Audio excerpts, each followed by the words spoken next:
This is your checklist for the rest of your life. If something's not working in your relationship, this is the first place you go. 5 disciplines of love and 3 of passion. These 5 disciplines are what the game is all about. The first discipline we call the discipline of unconditional love and compassion. The discipline, why do I call it a discipline? Because you don't always feel unconditionally loving and you don't always feel compassionate. If your triggers get fired, if something triggers your masculine or feminine, animal in you, that survival instinct in you based on something going on, you may not show up so, unconditional in your love and compassion. What this really means, put it in one phrase, put your lover what? It's not about you. That's the law. You put your lover first. If you are having problems in your relationship, I can promise you that the problem you're having right now is you're feeling pain right now, and it's because you're focused on yourself, not your partner. You're focused on what you're not getting. You're focused on what your partner's not giving you. You're focused on something that's not happening there. This is the number one law. You want to have an extraordinary relationship, tear up your rules, make this your number one rule. Number one rule is my lover comes first. My number one rule is if you're in love, you put their feelings and needs before your own. Second discipline, real quick, the discipline of absolute courage and vulnerability. Absolute courage and vulnerability. This is learning to love no matter what. I mean, truly no matter what.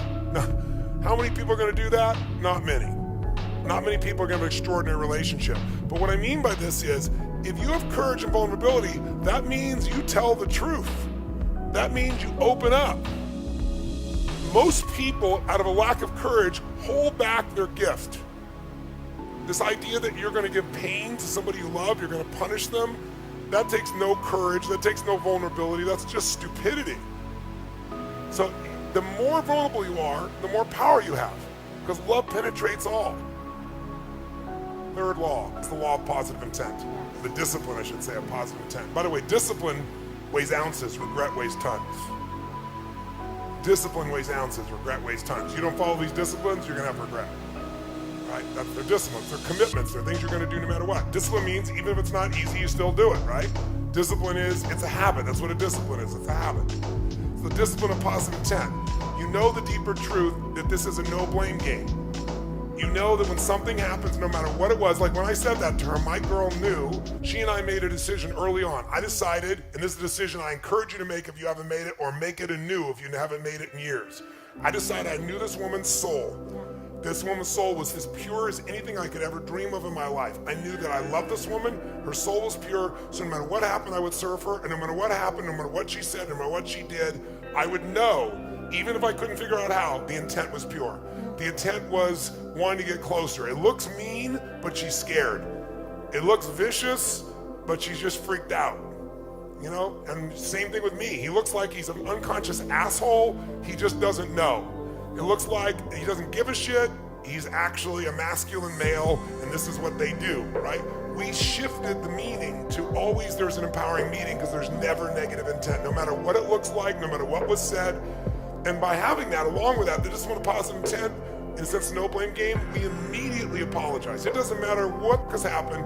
If there's any argument we have, it's a playful argument, which is, I'm taking responsibility and she's taking responsibility. No, honey, it was my fault. No, it was my fault. And it's like, and we mean it sincerely. It doesn't matter what it is, because I hold myself as whatever she's feeling, ultimately it's my responsibility. Even if I didn't intend it, that's it. So I take responsibility. I'm sorry, honey. I'm sorry your feelings were hurt. She does it with me also.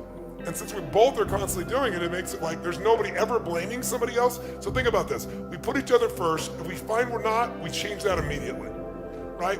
We immediately look at, we got to be courage and vulnerable. We've got to tell the truth. That's really what that is. Tell the truth with kindness, with love, with making nobody wrong, because we both know we have positive intent. You break through all the bullshit with this. And you got to remember, no matter what they did, that's not who they are. If you can remember that, human behavior is not a reflection of the human spirit. Often it's a reflex action of the animal inside of us.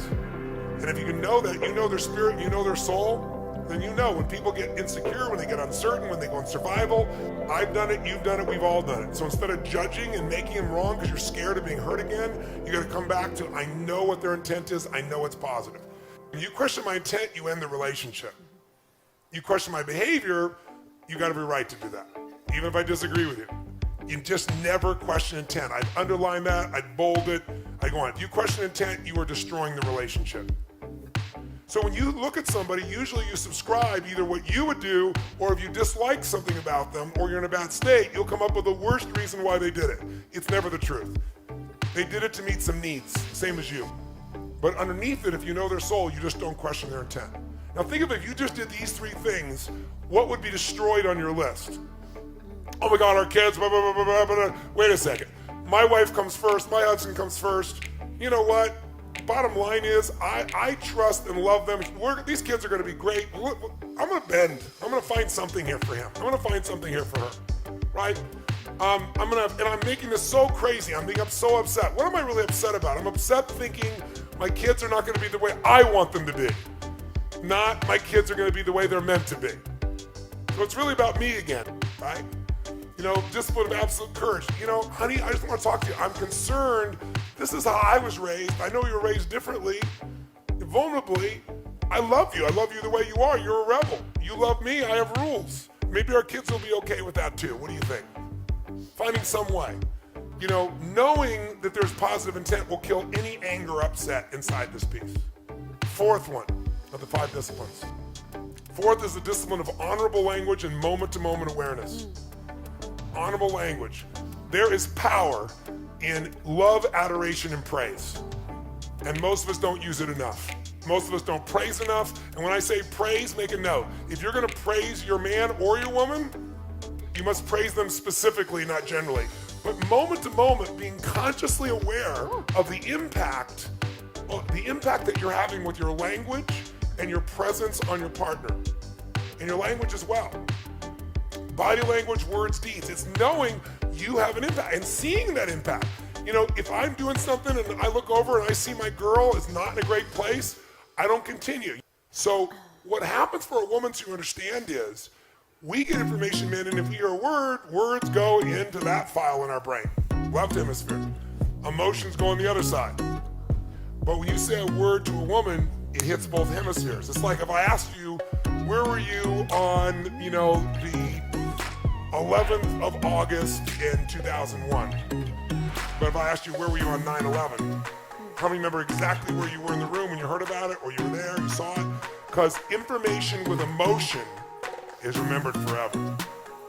And for women, words that you say mean a lot because they determine whether she's pleasing you or not. And those words get connected to emotion, and you might just be saying things, because guys say things all the time, right? And when you're that upset, men, gentlemen, there's nowhere to go. You're never going to hurt that woman in a million years. So the only way to let go of some of the pressure is yell or scream or use some words. But then she takes those words in, and she's hurt